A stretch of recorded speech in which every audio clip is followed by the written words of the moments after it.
સુરતમાં છેલ્લા ઘણા સમયથી રખડતા કૂતરાઓનો આતંક સામે આવી રહ્યો છે તો સુરતના બેગમપુરા તુલસી ફળિયામાં રખડતા કૂતરાનો આતંક સતત વધી રહ્યો છે।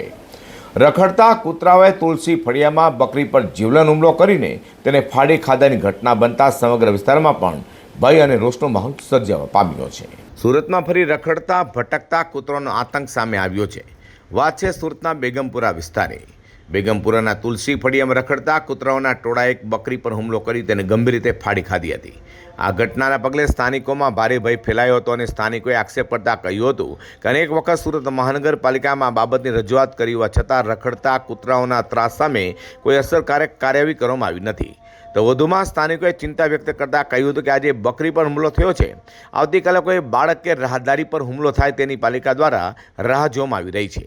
તેવા સવાલો સાથે લોકોએ માંગ કરી હતી કે સુરત મહાનગરપાલિકાના તંત્ર તાત્કાલિક ડોગ કંટ્રોલ અભિયાન ચલાવી રખડતા કૂતરોને પકડી વિસ્તારને સુરક્ષિત બનાવે। ત્યારે હવે જોવું રહ્યું કે સુરતમાં વધી રહેલા રખડતા કૂતરોના હુમલાને આતંકથી શહેરીજનોને હજુ ભોગવવું પડશે કે પછી તંત્ર કોઈ અસરકારક કાર્યવાહી કરશે।